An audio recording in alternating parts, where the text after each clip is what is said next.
Citylight की पहली खबर कटनी से है, जहां पर 2 राइस मिल को सील कर दिया गया है। मिल में असल में गड़बड़ी को लेकर कंप्लेन थी, इसलिए कार्रवाई की गई है। कलेक्टर ने यह निर्देश दिया है कि तुरंत इसे सील करो। रजिस्ट्रार को भी जावक रजिस्ट्रार को भी जब्त किया गया है। 2 राइस मिल को सील किया गया है, जिसकी तस्वीरें भी हम आपको दिखा रहे हैं। इस मिल में गड़बड़ी को लेकर यह कार्रवाई की गई है। कलेक्टर के आदेश पर यह कार्रवाई की गई है।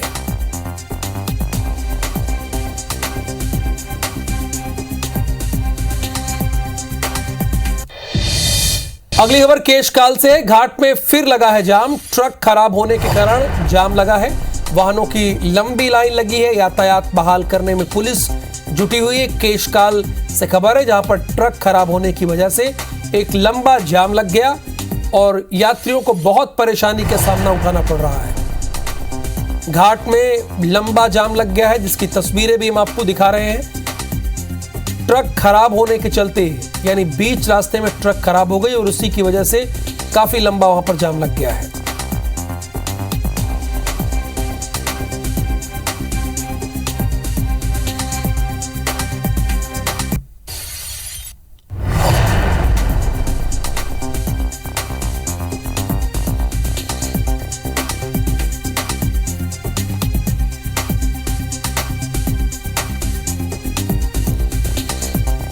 वाहनों की लंबी लाइन लग गई है। चूंकि जाम की स्थिति हो गई है, यातायात बहाल करने में पुलिस जुटी हुई है, पूरी कोशिश कर रही है।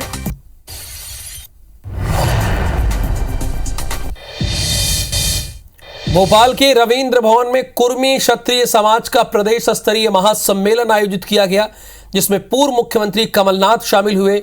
इस दौरान कुर्मी समाज के नेताओं ने कमलनाथ से आगामी चुनाव में 50 सीटों पर समाज के लोगों को टिकट देने की मांग की है। कांग्रेस के राजनीतिक पदों पर हिस्सेदारी के साथ ही अन्य मांग भी की गई है। वहीं कमलनाथ ने कहा है कि युवाओं का भविष्य पूजा पाठ से नहीं सुधरेगा, बल्कि निवेश से सुधरेगा। एक बात और बताते हुए मुझे बहुत हमारी समाज को आज तक 75 साल देश की आज़ाद हो गया है और मध्य प्रदेश में आदरणीय कमलनाथ जी ने 14% बढ़ा 27% आरक्षण किए, तो बिल्कुल धन्यवाद के पात्र है। समाज उनका ऋणी रहेगा। लेकिन आगे आने वाले दिनों में आपको ओबीसी की जात का जनगणना करानी पड़ेगी। जातिगत जनगणना कराई जाए और जनगणना से प्राप्त आंकड़ों के आधार पर जितनी ओबीसी की संख्या बनती है उसमें पूरा आरक्षण दिया जाए। जो संवैधानिक पद हैं और आयोग हैं, मंडल हैं, उनमें भी हमें उचित प्रतिनिधित्व दिया जाए। इससे मैं सहमत हूँ। मैंने तो ये बहुत समय पहले कहा था कि मध्य प्रदेश में जाति मतगणना होनी चाहिए। 55% हमारे ओबीसी पिछड़ा वर्ग है मध्य प्रदेश में, 55%, और आप 27% के लिए तड़प रहे हैं। अगली खबर इंदौर से है, जहां उपेक्षा की मार झेल रहे नाराज पूर्व मंत्री दीपक जोशी को मनाने का दौर शुरू हो गया है। लगातार सामने आ रही खबरों के बाद बीजेपी के जिम्मेदारों पर सवाल उठने लगे थे, जिसके बाद दीपक जोशी को देर रात इंदौर बीजेपी कार्यालय बुलाया गया, जहां उन्होंने मुरलीधर राव समेत अन्य वरिष्ठ नेताओं से चर्चा की। चर्चा के बाद दीपक जोशी मीडिया से बचते नजर आए और कार में बैठकर रवाना हो गए। माना जा रहा है कि करीब 1 घंटे चली बैठक बेनतीजा रही। बता दें कि दीपक के साथ और भी कई नाराज पूर्व विधायक और वरिष्ठ नेता हैं, जो पिछले 1 सप्ताह से लगातार सोशल मीडिया में अपनी नाराजगी दिखा रहे हैं। दीपक जोशी के बाद भाजपा के कद्दावर नेता और पूर्व विधायक भंवर सिंह शेखावत ने भी मोर्चा खोल दिया है। भंवर सिंह शेखावत ने भाजपा में शामिल हुए सिंधिया समर्थकों पर आरोप लगाया है कि सिंधिया समर्थकों ने भाजपा में गंद फैला रखी है। सिंधिया समर्थक ने खुलेआम लूट मचा रखी है। इस गंदगी को आगामी चुनाव में भाजपा के कार्यकर्ता साफ कर देंगे। शेखावत ने भाजपा संगठन पर भी आरोप लगाते हुए कहा कि संगठन किसी की बात सुन नहीं रहा है, संगठन को अपनी गलती सुधारनी होगी। भंवर सिंह शेखावत से हमारे संवाददाता दीपक ने बात की है। मालवा निमाड़ की राजनीति में चल रही उठापटक के बीच हमारे साथ मौजूद हैं भाजपा के कद्दावर नेता, मालवा निमाड़ क्षेत्र से संबंध रखते हैं भंवर सिंह शेखावत जी, जो कि बदनावर से पूर्व विधायक भी रह चुके हैं। इसके अलावा विधानसभा क्रमांक 5 इंदौर की जहां से भी वो विधायक रहे हैं। सर, दीपक जोशी जी को लेकर लगातार चर्चाएं चल रही हैं, इसमें आप किस तरीके से देखते हैं? आप भी भाजपा के बहुत कद्दावर नेता हैं, इसमें संगठन की गलती है या संगठन की बात नहीं सुन पा रहे? देखिए, दीपक जोशी का जो विषय है वो मन को पीड़ा देने वाला तो है ही, इसमें कोई दो मत नहीं है। बहुत दुख होता है अगर परिवार छोड़ के कोई आदमी जाता है। उसके दो कारण होते हैं, या तो ऐसी परिस्थितियां पैदा कर दी गई कि वो जी नहीं सकता, और लगातार एक के बाद एक अगर वो अपने परिवार का, अपनी प्रतिष्ठा का अपमान उसमें सहन करने की जितनी शक्ति होती उतनी सहन करता है, और नहीं तो फिर अपना रास्ता ढूंढता है। मैं समझता हूँ दीपक के साथ यही हुआ है। और जहाँ तक वर्तमान परिस्थिति में उसके साथ इस व्यवहार का, ये बात संगठन के संज्ञान में हम कई बार ला चुके हैं। आपने देखा होगा कि पश्चिम अपने निमाड़ और मालवा का जो बेल्ट है, इसी के कारण पिछली बार सरकार चली गई थी, और हमने यही संगठन से कहा कि भाई इसके कारणों पे जाइए। जिन कारणों से सरकार आपकी पिछली बार गई थी, जो लोग इसके कारक थे, आपने उन पर कोई कार्रवाई नहीं की, बजाय उनको प्रताड़ित करने के या उनको यथास्थान भेजने के आपने उनको पुरस्कृत किया है।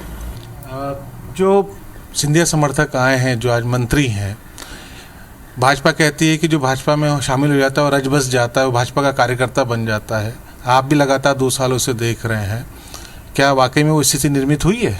या बदनावर की बात करें, हम हाटपिपला की बात करें, या सावेर की बात करें? ज्योतिरादित्य के साथ में कोई जो लोग चल के आए वो गंदगी लेकर के आए, और जो हमारी भारतीय जनता पार्टी साफ सुथरी थी उसमें गंदगी आके पसर गई। आज हम उसके परिणाम भुगत रहे हैं। आज जितना हमारे भारतीय जनता पार्टी के मंत्रियों पे कभी बहुत ज़्यादा भ्रष्टाचार के आरोप कभी लगे नहीं। अभी जिस प्रकार का भ्रष्टाचार हो रहा है, ये राजवर्धन के साथ में जितने लोग आए हैं, जितने लोग इन सिंधिया के लोग हैं, आज खुलेआम लूट मचा रखी इन लोगों ने, और बदनामी का कारण भारतीय जनता पार्टी बन रही है, जबकि भारतीय जनता पार्टी में इस टाइप के लोग नहीं है। इन लोगों ने आगे पार्टी को खराब भी किया, बदनाम भी किया है, और आज काम करने में असुविधा भी पैदा हो रही है। ये कोई बहुत अच्छा निर्णय नहीं मानता मैं इसको। इन लोगों ने आकर के इस पार्टी के अंदर गंद फैला दी है, और इस गंद को इस बार आने वाले चुनाव में भारतीय जनता पार्टी के कार्यकर्ता हटा देंगे। जैसा कि दीपक जोशी आप एक विकल्प को तलाश रहे हैं, कि आप भी लगातार अपनी बात संगठन स्तर तक पहुंचा रहे हैं, लेकिन अभी तक अनसुनी रखी जा रही है। आपके पूर्व चुनाव के समय पर भी ये बात निकलकर सामने आई थी कि राजेश अग्रवाल जैसे व्यक्ति को एक डमी कैंडिडेट के तौर पर, उसकी वजह से आपकी हार हुई। इसमें भाजपा के बड़े नेताओं का नाम भी आपने खुलकर लिया था, जिसमें खासतौर पर कैलाश विजयवर्गीय भी है। तो इन सब परिस्थितियों में क्या आप भी विकल्प के तौर पर देख रहे हैं? देखिए, विकल्प आदमी तभी ढूंढता है जब उसको अपने स्थान पर पर्याप्त मौका नहीं मिलता अपनी बात कहने का, और अवसर दिया दीपक जोशी ने भी पार्टी को। मुझे तो जानकारी में जो आया, उन्होंने एक बार मुझे बताया कि मैं 1.5 साल से चक्कर काट रहा हूँ साहब पार्टी कार्यालय के, लोगों को बता रहा हूँ, कोई मेरी सुन नहीं रहा। और मेरा जो प्रकरण है, मेरे कोई ऐसा मामला नहीं। मैंने भी पहले कहा, जब मेरे चुनाव में सभी लोगों ने गंद फैलाई और जानबूझ के डमी कैंडिडेट खड़ा करके उसको आर्थिक रूप से भी मदद की और पार्टी को हरवा दिया, और उसी कारण सरकार शिवराज की चली गई। मेरा बार बार कहना था कि आप इन लोगों को दरकिनार करिए, उनको आप पुरस्कृत कर रहे हो, उनको राज्य मंत्री का दर्जा दे रहे हो, आप उनको जिला अध्यक्ष बना रहे हो। आज जो उनको पालित पुलिस कर रहे थे, उनको जो फीडबैक दे रहे थे जिनको, वो तो आज के राष्ट्रीय नेता हैं आपके। बिल्कुल, ये थे भाजपा के वरिष्ठ नेता भंवर सिंह शेखावत। इनका लगातार ये कहना है कि संगठन को बार बार चेताया जा रहा है और बार बार समझाइश दी जा रही है ताकि संगठन में बदलाव किए जाए। भाजपा एक बड़ी पार्टी है, लेकिन इस तरह की जो स्थितियां निर्मित हो रही है जो कि भविष्य के लिए खतरनाक हो सकती है। कैमरा पर्सन नंदन के साथ दीपक यादव, IBC24 इंदौर। केंद्रीय मंत्री ज्योतिरादित्य सिंधिया ने अपने समर्थकों के खिलाफ अपनी आवाज मुखर कर चुके। भाजपा के वरिष्ठ नेता सत्यनारायण सत्तन की शनिवार को मुख्यमंत्री शिवराज सिंह चौहान से मुलाकात होगी। अब उनके रुख में थोड़ी नरमी जरूर आई है, लेकिन उनका अभी भी भाजपा में शामिल हुए सिंधिया समर्थकों का विरोध है। सत्यनारायण सत्तन का कहना है कि ज्योतिरादित्य सिंधिया के भाजपा में शामिल होने के बाद वे लोग हवा में उड़ रहे हैं, जिन्हें सड़क पर भी सम्मान नहीं मिलता था। दीपक जोशी के दूसरे पार्टी में जाने को लेकर चल रही चर्चा पर कहा कि दीपक जोशी के दूसरी पार्टी में जाने से कोई परिवर्तन नहीं होगा। सत्यनारायण सत्तन से खास बात की है हमारे संवाददाता दीपक यादव ने। नहीं, कल दोपहर में वहाँ पहुंचेंगे। भोपाल दोपहर में पहुंचेंगे। मालवा निमाड़ की राजनीति में चल रही उठापटक के बीच हमारे साथ मौजूद हैं भाजपा के वरिष्ठ और कद्दावर नेता सत्यनारायण सत्तन जी, जो कवि भी हैं, सरस्वती पुत्र भी हैं और अपनी बातों को हमेशा बेबाकी के साथ सबके सामने रखते हैं। सर, जो इस तरह की स्थिति निर्मित हो रही है, दीपक जोशी जी का एक अलग तरीके से विकल्प को ढूंढना और भंवर सिंह शेखावत जी का सिंधिया समर्थकों के खिलाफ बोलना, आप किस तरीके से देखते हैं इसे? वैयक्तिक मानसिकता का सवाल नहीं है, क्योंकि सार्वजनिक जीवन की लड़ाई है। सार्वजनिक जीवन की लड़ाई में दोनों दलों के अपने अपने आदर्श हैं, अपने अपने जो विचारधाराएं हैं वो अपनी अपनी विचारधाराएं हैं और अपने अपने आदर्श हैं। उन आदर्शों के प्रति कौन कितना आग्रहशील है, ये इस बात की अभिव्यक्ति उनके वचनों के माध्यम से हो जाती है। तो भंवर सिंह जी के जो विचार हैं वो उनके अपने निजी विचार हैं। संगठनात्मक विचार उनके जो थे वो हमारे लोगों से कंधा मिला करके लड़ते समय आज भी मैं उन्हें वही मानता हूं जो हमारे कंधे से कंधा मिला करके चलने वाले लोग थे। जिस तरीके से जो सिंधिया समर्थक मंत्री हैं, जो सिंधिया समर्थक उनके कार्यकर्ता हैं, 2 साल पहले भाजपा में शामिल हुए, भाजपा के बड़े नेताओं का ये लगातार कहना रहा है कि भाजपा में जो शामिल हो जाता है वो भाजपा में रच बस जाता है, भाजपा का कार्यकर्ता हो जाता है, लेकिन आपको क्या लगता है? सिंधिया जी का जहाँ तक प्रश्न है, उस कार्यवाही को देख करके ये लगता है, क्योंकि जब उन्होंने दल बदला था तब एक बात कही थी, आपने भी उसे प्रसारित की होगी, अखबारों ने भी उसे छापी थी कि कांग्रेस में हमारा को कोई सम्मान नहीं मिल रहा था इसलिए हम आ गए। तब उन्हें सम्मान नहीं मिल रहा था तो मतलब कौन से सम्मान की बात करते हैं? कोई उनके महाराजा राजा होने से, सम्राट होने से या कोई इनकार करता था? सवाल एक कार्यकर्ता की उपयोगिता और उसके विकास का है। बिल्कुल, ये थे भाजपा के वरिष्ठ नेता सत्यनारायण सत्तन जी, जिनका कहना है कि संगठन में उस कार्यकर्ता को प्रोत्साहित करना है जिसने उस पार्टी को सींचा है, हमेशा वो पार्टी के साथ खड़ा रहा है, जबकि आयातित जो कार्यकर्ता हैं उनकी बजाय पार्टी को अपने संगठन के, अपने लोगों के, अपने वरिष्ठ लोगों का ध्यान देने की ज़रूरत है। कैमरा पर्सन नंदन के साथ दीपक यादव, IBC 24 इंदौर। मध्य प्रदेश में चुनाव करीब आते ही हाल ही में गठित हुआ तीसरा मोर्चा भी सक्रिय होने लगा है। तीसरे मोर्चे में शामिल जयस परिवर्तन party, AMIM, Azad Samaj party, Bhim army, Sapa और बसपा ने मिलकर प्रचार की रणनीति तैयार की है। मध्य प्रदेश के अंदर भाजपा सरकार द्वारा लगातार दलित, पिछड़ा, आदिवासियों के अधिकारों का हनन किया जा रहा है, लगातार उन पर झूठे मुकदमे लगाए जा रहे हैं। मध्य प्रदेश के अंदर हम लोग इस भाजपा सरकार को उखाड़ फेंकेंगे। जो सरकार हमारे आदिवासी भाइयों पर गोली चलवाती है, दलित भाइयों पर गोली चलवाती है और OBC के आरक्षण को खत्म करने का षड्यंत्र रचती है। छत्तीसगढ़ के पंचायत सचिव पिछले 51 दिनों से शासकीयकरण की मांग को लेकर हड़ताल पर हैं। विधायक UD मिंज और गुलाब कमरों के नेतृत्व में पंचायत सचिव पंचायत मंत्री रविंद्र चौबे से मिलने रायपुर आए।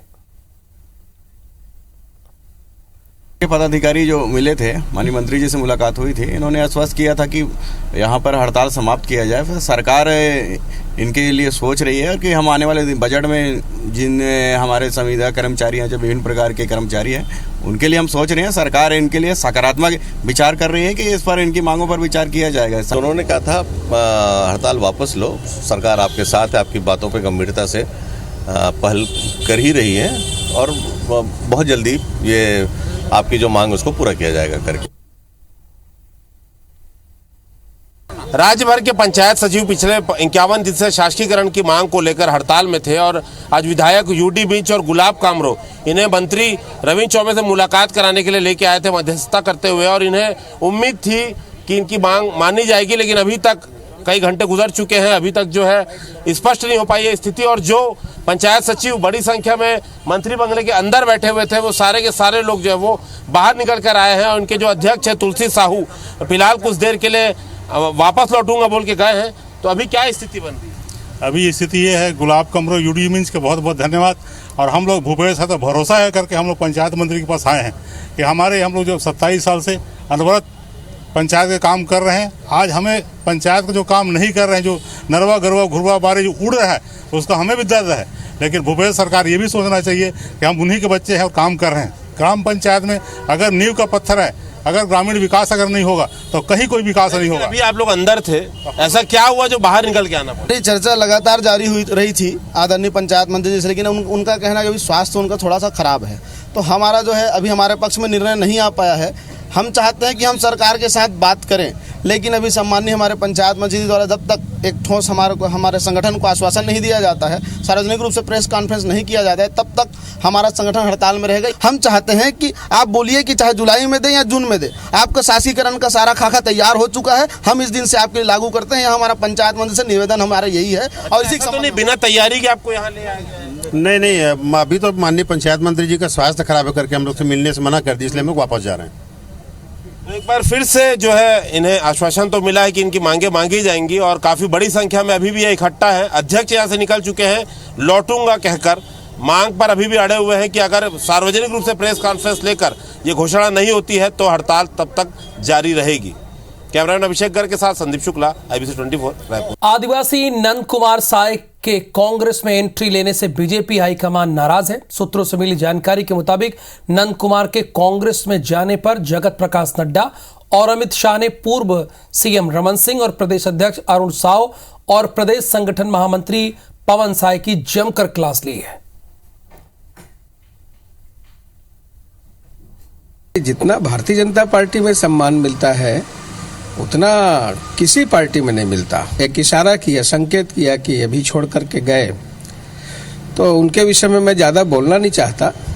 और छत्तीसगढ़ की जनता ही अब जवाब दे रही है उनको कि ऐसा कोई पद बचा है तो वो बता दे। भारतीय जनता पार्टी के छत्तीसगढ़ में तोते उड़े हुए हैं, उनको कुछ समझ में नहीं आ रहा है और बिल्कुल ठहात किंग कर्तव्य विमूढ़ की स्थिति में है कि कैसे भूपेश बघेल जी की महत्वाकांक्षी योजनाओं का जवाब दें। और हालत इतनी खराब है भारतीय जनता पार्टी की कि वो अस्त व्यस्त हालत में है। कमलनाथ ने जबलपुर में कांग्रेस कार्यालय पर हुए बजरंग दल कार्यकर्ताओं के हमले की कड़ी निंदा की। उन्होंने कहा कि बजरंग दल के नाम पर हनुमान जी का अपमान किया जा रहा है। बजरंग दल के नाम पर आप ये कर रहे हैं, आप तो भगवान हनुमान का अपमान कर रहे हैं। कानून व्यवस्था पूरे प्रदेश में चौपट है। ये रोज कोई ना कोई घटना, महिलाओं पर अत्याचार, ये तो आज एक सिस्टम बन गया है। तोड़फोड़ की कार्य को नष्ट कर दिया, इसलिए मैंने माननीय गृह मंत्री भारत सरकार से अनुरोध किया है मध्य प्रदेश के जिला कार्यालयों पर और प्रदेश कार्यालय पर CISF की टुकड़ियां सुरक्षा के लिए तैनात करें। सर्व आदिवासी समाज के संरक्षक अरविंद नेताम का बड़ा बयान आया है। आदिवासी आरक्षण को लेकर बोले हैं अरविंद नेताम, आरक्षण संविधान कानून का विषय है, आरक्षण पर ज्यादा हो रही है राजनीति।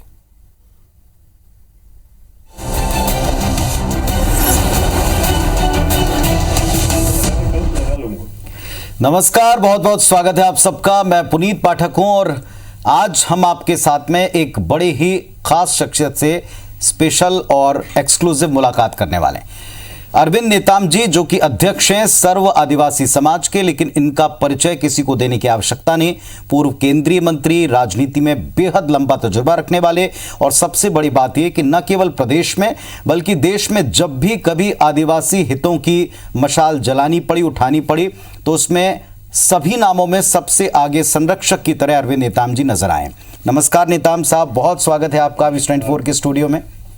अरविंद जी, आदिवासियों से जुड़ा सबसे बड़ा मुद्दा आज की तारीख में जो है वो है आदिवासी आरक्षण का।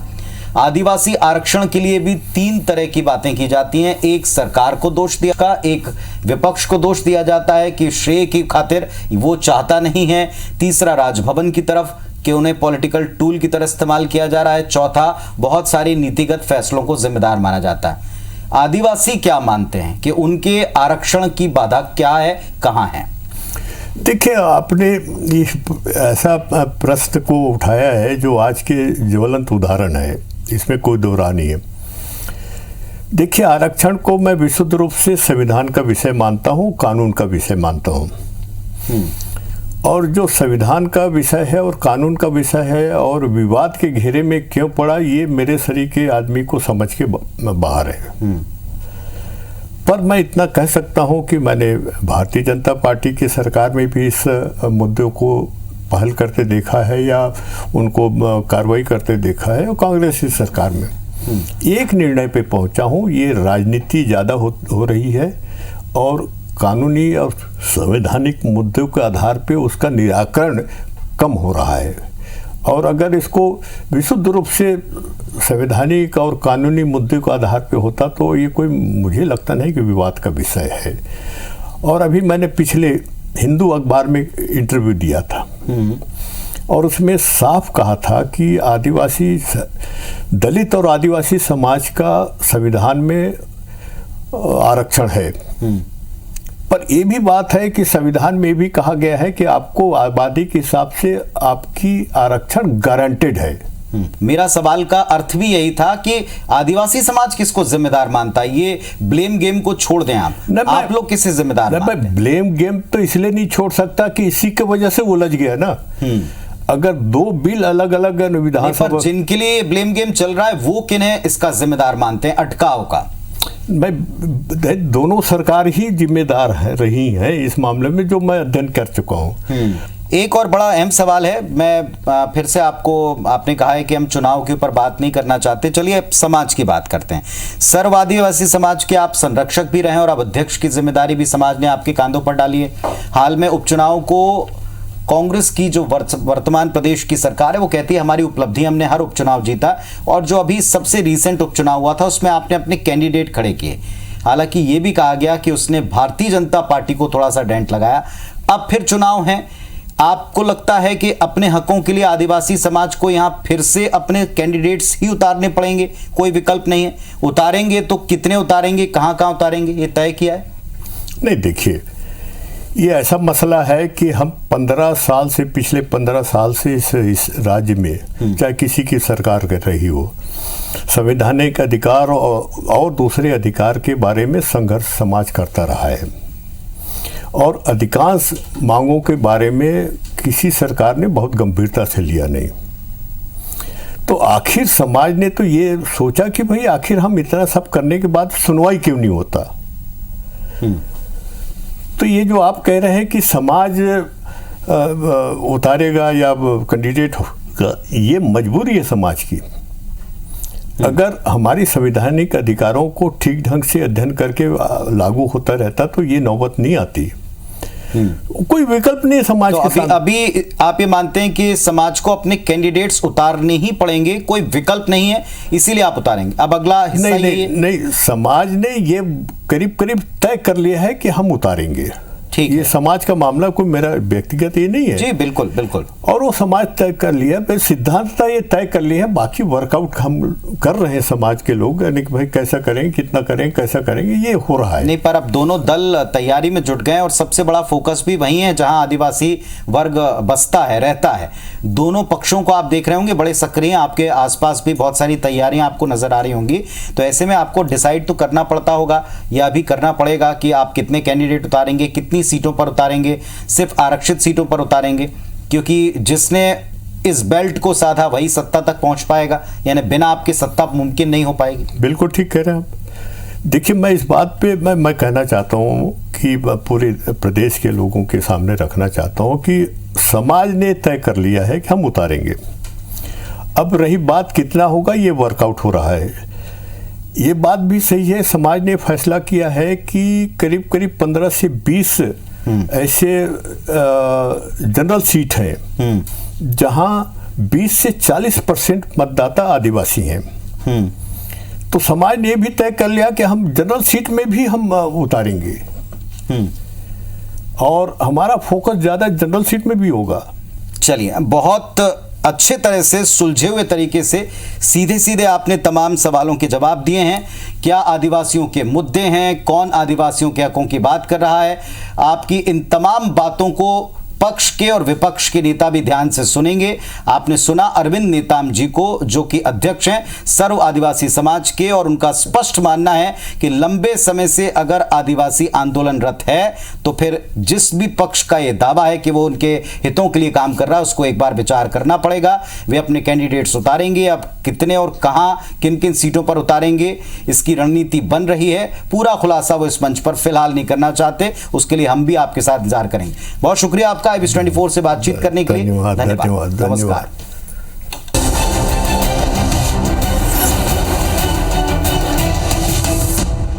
तो अरविंद नेताम से एक्सक्लूसिव बात आप सुन रहे थे। हमारे सहयोगी पुनीत पाठक उनसे बात कर रहे थे। बलरामपुर में सड़क मरम्मत के दौरान लापरवाही का मामला सामने आया। दरअसल राजपुर के कुसमी तक करीब 60 किलोमीटर सड़क की मरम्मत की जा रही है। चिरई घाट के पास घटिया निर्माण को लेकर संसदीय सचिव चिंतामणि महाराज रुके। उन्होंने सड़क का जायजा लिया तो पूरी सड़क उखड़ रही थी। गुणवत्तापूर्ण कार्य करने हेतु निर्देश दिया। ये मतलब विधायक ने निर्देश दिया कि खराब काम जो है उसको फिर हटा, खराब काम नहीं होना चाहिए, गुणवत्तापूर्ण काम होना चाहिए। जैसे मान लिया वो जो बिछाना शुरू फिर हुए ही थे, जैसे अंधेरा हो चुका था और फिर बारिश भी हो गई थी। साथ में जो जहाँ पे मोड़ है एक पट्टी में काम होने की वजह से थोड़ा कोने में जो है कि रगड़ खाया था। जबलपुर में जर्जर मकान कभी भी किसी की जान पर भारी पड़ सकते हैं। बावजूद हाथ पर हाथ धरे बैठा जबलपुर नगर निगम हर साल खानापूर्ति के लिए नोटिस जारी कर जर्जर हो चुकी इमारतों को खाली करने का निर्देश जारी करता आ रहा है। कुछ भी नहीं कह सकते कि जनहानि हो जाए, ये हो जाए, मतलब हर एक चीज़ से बहुत डर बना हुआ रहता है। कृपा करके अनुरोध है कि आप ये नगर निगम इस पे कार्रवाई करें और उचित कार्रवाई करें और जल्द से जल्द करें, क्योंकि आने वाला जो रेनी सीज़न है, आने वाली जो बारिश है, उसमें जब ये छोटी सी बारिश में ये हाल हो रहे हैं कि सराफा कमानिया और फुहारा जैसी जगहों पे मकान गिर रहे हैं, पुराने हैं। जब जर्जर मकान तोड़ने की बात आती है हम कार्रवाई तो करते हैं, परंतु धीरे धीरे वो किराएदारी खाली कराने का काम सिद्ध होने लगता है। इसलिए नगर निगम को भी बहुत सोचना पड़ता है कि हम जर्जर मकान तोड़ने जा रहे हैं कि किराएदारी खाली कराने जा रहे हैं। निश्चित तौर पर बेमौसम बरसात हुई जिससे तकलीफ हुई है कल। आगे बारिश के पहले हम लोग जरूर से समुचित कार्रवाई, उचित कार्रवाई सभी करेंगे। भारतीय जनता पार्टी प्रदेश सरकार की महत्वाकांक्षी योजना की खामियों को पता लगाकर प्रदेश में एक बड़ा पोल खोल अभियान शुरू करने की तैयारी में है। लोगों की भावनाओं से खेलकर छत्तीसगढ़ से नाम जोड़कर योजनाओं को प्रारंभ तो करती है, लेकिन वो योजना धरातल पर दिखाई नहीं देती, वो भ्रष्टाचार की भेंट चढ़ जाती है। नरवा गरवा घुरवा बारी की बात, बहुत बड़ी बड़ी बातें की गई थी, लेकिन आज न तो नरवा है, गरवा है, न घरवा है, न बाड़ी है। जिस तरह से किसानों के लिए काम किया है भूपेश बघेल जी ने, चहुमुखी विकास का जो काम किया है, छत्तीसगढ़ के छोटे व्यापारी से लेकर के किसानों और आदिवासियों को जिस तरह से उन्होंने लाभान्वित करने का काम किया है आर्थिक दृष्टिकोण से, वो बेमिसाल है। रायपुर में IBC24 की खबर का असर हुआ है। ऑक्सीजोन के सामने बेतरतीब ढंग से बनाए गए 40 फीट के चौराहे को तोड़ा जाएगा। महापौर एजाज डेबर और सभापति प्रमोद दुबे ने इसकी पुष्टि की है। ना ही वो कलेक्टर साहब की जानकारी में है, ना ही वो कमिश्नर साहब की जानकारी में है, ना वो विधायक की जानकारी में है, ना वो पार्षद की जानकारी में है, और ना ही वो महापौर की जानकारी में। बिल्कुल मतलब नियम को ताक में रख के बना है वो चौक। MIC में पास किया, उसको तोड़ा जाए चौक को। अरे भाई, जब किसी की जानकारी में नहीं, किसी को फायदा हो रहा है, कुछ हो रहा है तो बताया जाए। और पहली बात, अगर तुमको जब चौकी बनाने का इतना जब वो था तो भाई हम लोग को एक बार बता देते भी हमको चौक बनाना, पैसा ही खर्चा करना। निश्चित रूप से एक्शन लेंगे। वो चौराहे को तो सबसे पहली बात तो वो वह चौराहा है ही नहीं, इसलिए टूटेगा। भाई कोई चौक चौराहे अगर बनते हैं तो रोड इंजीनियरिंग के हिसाब से बनना चाहिए ना। कोई भी विभाग आकर के थोड़ी ऐसा कोई बना देगा। ये शहर है, कोई हंसी मजाक का केंद्र तो है नहीं। टाउन प्लानिंग से या मास्टर प्लान से या यहाँ की जो बसाहट है वो इंजीनियरिंग के हिसाब से ही होगी। बिलासपुर की बदहाल ट्रैफिक व्यवस्था लोगों के लिए परेशानी का सबब बन गई है। चौक चौराहों पर ट्रैफिक का लंबा जाम लग रहा है। सुगम यातायात के लिए लगे ट्रैफिक सिग्नल लोगों की परेशानी बढ़ा रहे हैं। चौड़ाई के हिसाब से भी समझ लें, अपन लेफ्ट कहीं टर्निंग होना है तो उस हिसाब से भी अपन यदि समझ लें, जिसके कारण और कई ऐसे स्थान हैं कि जहां पर यातायात का मतलब आप कैमरा लगा दीजिए, खाली कैमरा लगा दीजिए, कहीं कोई घटना दुर्घटना होती है, लेकिन सिग्नल की आवश्यकता नहीं है।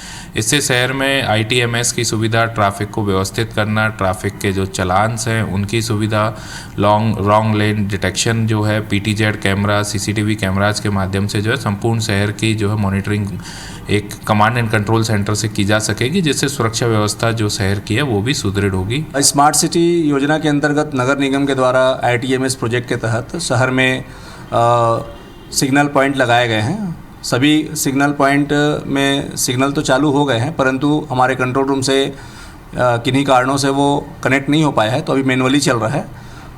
संभवतः अगले सप्ताह तक ये पूर्ण रूप से कंट्रोल रूम प्रारंभ हो जाएगा। शिक्षा के बदलते इस वातावरण में हिंदी माध्यम स्कूलों का क्रेज खत्म होता जा रहा है। पहले हिंदी माध्यम स्कूलों में एडमिशन को लेकर मारामारी चल रही थी, लेकिन इन 4 से 5 सालों में हिंदी माध्यम स्कूलों को तगड़ा झटका लगा है।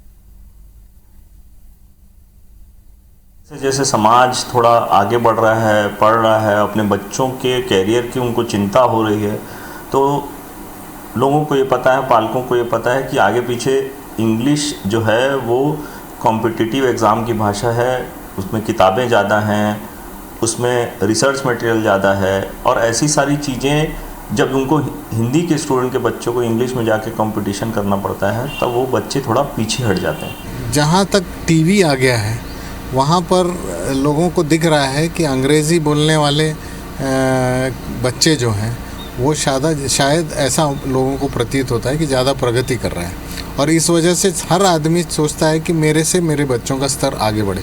जो माँ बाप अंग्रेज़ी नहीं जानते वो भी चाहते हैं कि उनके बच्चे अंग्रेज़ी माध्यम में पढ़ें। हिंदी मीडियम में तो हम भी पढ़े हैं।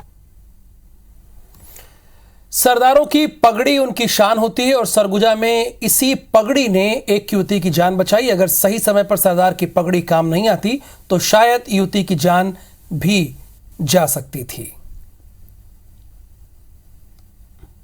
ऑफिस से आ रही थी तो मेरे को मधुमक्खी काटा, और वहाँ पर सबको चिल्ला रही थी लेकिन कोई बचाने नहीं आया। और एक अंकल है ना, बस वही आके मेरे को कार में बिठा के यहाँ तक लाए। एक लड़की के ऊपर मधुमक्खियों ने मतलब हमला कर दिया था, और वो लड़की छटपटा रही थी, बहुत ज़ोर ज़ोर से हल्ला भी कर रही थी। मैं अपनी पगड़ी उतारा, और पगड़ी उतार के और उसको खोल के दौड़ के गया, और लड़की को अपनी पगड़ी से लपेटा और उसको ला के अपनी गाड़ी में डाला।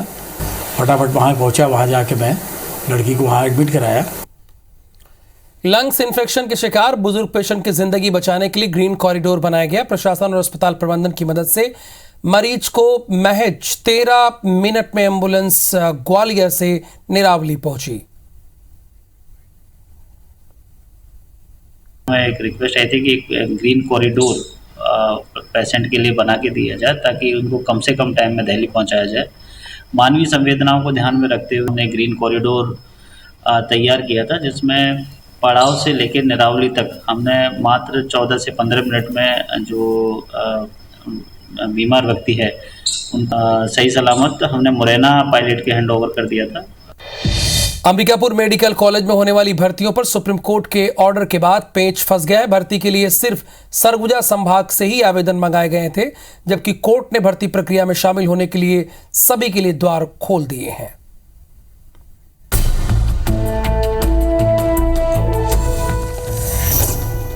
अभ्यर्थियों का बढ़ा इंतजार, भर्ती पर फंसा पेच। लंबे समय से भर्ती का इंतजार कर रहे अभ्यर्थियों का इंतजार बढ़ गया है। अंबिकापुर मेडिकल कॉलेज में होने वाली भर्तियों पर पेच फंस गया है। दरअसल अंबिकापुर मेडिकल कॉलेज में 400 से भी ज्यादा lab technician, medical staff, clerk समेत दूसरे पदों पर भर्तियां निकाली गई थी। इन भर्तियों के लिए स्वास्थ्य विभाग ने संभाग स्तर पर आवेदन भी मंगवाए थे, जिसके बाद 50,000 आवेदन भी मिले। लेकिन 2 दिन पहले सुप्रीम कोर्ट ने एक अहम आदेश देते हुए 58% आरक्षण के साथ भर्ती करने के आदेश दिए।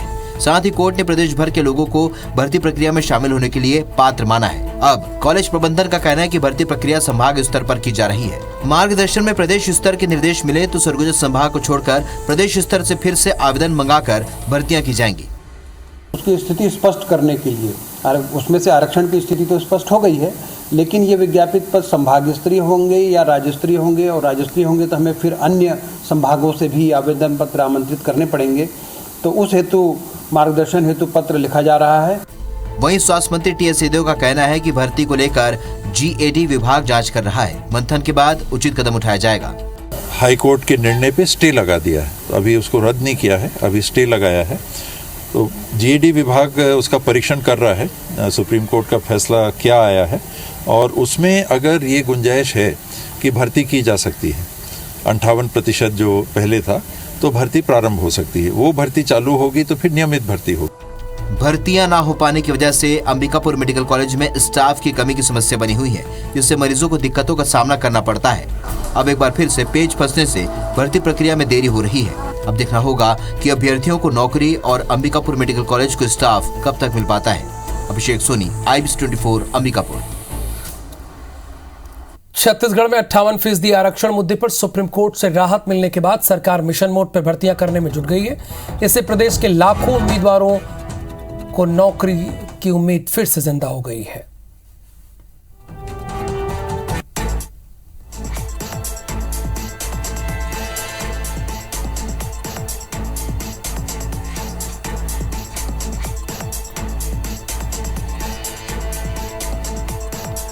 सामान्य प्रशासन विभाग द्वारा जारी आदेश हमको प्राप्त हुआ, तो उसके अकॉर्डिंग हमारी जो भी प्रक्रिया जो लंबित थी उसको हम पुनः प्रारंभ करने जा रहे हैं। 19 सितंबर के आदेश के बाद जो हमारी प्रक्रियाएं रुकी हुई थी उसमें 8 एग्जाम्स हैं हमारी, जिसको हम जल्दी पूरा कर लेंगे। विवादों के बीच द केरल स्टोरी सिनेमाघरों में रिलीज हो चुकी है। विवादों के चलते ही मेकर्स को फिल्म के ट्रेलर में भी बदलाव करना पड़ा। Movie is a must watch basically for all the girls, और उनको सिर्फ देखना नहीं चाहिए, उनको मूवी से समझना चाहिए कि क्या हो रहा है और उनके साथ भी ये हो सकता है। ये मूवी बहुत अच्छी बनी है, सबको देखना चाहिए। जैसे आपको बताया जाता है कि केरला मॉडल इकोनॉमी में बहुत आगे, इसमें बहुत आगे है, तो सबको ये भी ध्यान में रहना चाहिए कि ये ISIS का जो रिक्रूटमेंट होता है वो देश में सबसे ज़्यादा केरल से होता है, और ये इस्लामिक जिहादियों का सबसे बड़ा अड्डा बना हुआ है। मूवी अच्छी, मतलब सबके लिए देखना चाहिए। एक्चुअली वहाँ पे समझ में आएगा मतलब क्या चल रहा है, मतलब जो स्टोरी अपन को पता नहीं रहती, मतलब पीछे की मतलब स्टोरी है, तो सबको देखनी चाहिए मूवी। विरोध प्रदर्शन करना तो मुझे लगता है कि इस फिल्म के लिए उचित नहीं था, क्योंकि जो रियलिटी थी हमारे देश के अंदर जो गुजर रहा था वो सारी चीज़ें इन लोगों ने बहुत क्लियरिटी से दिखाई है, और यंगस्टर्स को स्पेशली देखना चाहिए मूवी। ये सभी को जागृत होने के लिए देखना चाहिए। वर्तमान की स्थिति क्या है, हम कितने बुरी स्थिति में आ चुके हैं, ये हम इस फिल्म को देख के बहुत अच्छे से जान पाएंगे। मध्य प्रदेश में एक बार फिर वेस्टर्न डिस्टर्बेंस का असर नजर आने लगा है। हालांकि पहले मौसम विभाग ने मध्य प्रदेश में 5 मई तक इसकी आशंका जाहिर की थी। एक जो है ना वेस्टर्न डिस्टर्बेंस फिर से इंडिया के ऊपर आ रहा है। इसके कारण जो है ना कि वर्षा की गतिविधियों में कमी तो रहेगी, लेकिन कुछ जगह अभी भी आज लाइट रेन के चांस है ठंडा के साथ। मुख्यमंत्री शिवराज सिंह चौहान खंडवा जिले की तीर्थ नगरी ओंकारेश्वर के प्रवास पर हैं।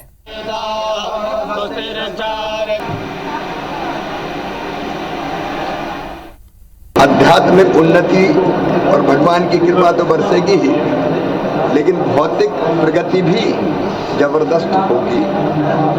महाकाल महालोक से लेके ओंकारेश्वर भगवान तक, एकात्म धाम तक ये दिव्य क्षेत्र होगा। रायपुर के दर्शनीय स्थलों में शुमार सालासर बालाजी मंदिर में अब हर पूर्णिमा के दिन भगवान हनुमान की विशेष पूजा और आराधना की जाएगी। पहले सामूहिक सुंदरकांड का पाठ होगा, फिर हनुमान चालीसा का पाठ किया जाएगा। इसके बाद भक्तों के लिए प्रसाद वितरण की व्यवस्था होगी। आपको बता दें कि सालासर बालाजी सेवा समिति की ओर से इसकी शुरुआत भी हो गई है। शुक्रवार को शाम 4 बजे सालासर बालाजी मंदिर में सुंदरकांड का पाठ शुरू हुआ। नियमित आरती के बाद हनुमान चालीसा का सामूहिक पाठ हुआ। इसके बाद उपस्थित हनुमान के भक्त जनों के लिए प्रसाद वितरित किया गया, जिसमें सेवा समिति के अध्यक्ष सुरेश गोयल, सदस्य ईश्वर प्रसाद अग्रवाल, पवन अग्रवाल समेत बड़ी संख्या में हनुमान भक्त शामिल हुए। सेवा समिति के सदस्यों ने बताया कि पिछले महीने पूर्णिमा के दिन हनुमान जयंती थी। उसी मौके पर हर पूर्णिमा के दिन सुंदरकांड और हनुमान चालीसा का पाठ के आयोजन का ख्याल आया, जिसे सेवा समिति की सहमति से लागू कर दिया गया। आज बुद्ध पूर्णिमा के अवसर पर एक बहुत सुंदर ख्याल ईश्वर बाबू के मन में आया, और इन्होंने कहा कि हर पूर्णिमा को ऐसा प्रोग्राम होना चाहिए, सुंदरकांड का पाठ और हनुमान चालीसा, उसके पश्चात भंडारा। तो अब ऐसा सोचा है कि कम से कम 1 साल सन 2023 में ये कार्यक्रम निरंतर चलता रहेगा। समय समय पे इसकी सूचना भी दी जाएगी। सबसे निवेदन है अपनी डायरी में लिख ले कि पूर्णिमा के दिन यहाँ पर सालासरी मंदिर में आना है और प्रसाद लेके जाना है। अब आगे से हर पूर्णिमा को ये कार्यक्रम आयोजन होगा। ऐसी हर पूर्णिमा को सुंदरकांड पाठ होगा और ये प्रसादी होगी। वैसे हर मंगलवार को हनुमान चालीसा का सामूहिक महापाठ होता है, वो हर मंगलवार को हो रहा है। इसमें मंगलवार को भी लोग अच्छे आ रहे हैं। पूर्णिमा में भी पहली बार चालू किया है, जहाँ तक लोग आना ज़्यादा चालू करेंगे। बालाजी की प्रेरणा से इस पूर्णिमा से ही हमने यहाँ पर सभी भक्त लोगों ने मिलकर सुंदरकांड पाठ का आयोजन किया। अभी इसके पश्चात हनुमान चालीसा का पाठ किया जाएगा। बाद में सभी भक्तों को के लिए प्रसाद की व्यवस्था की गई है। नमस्कार।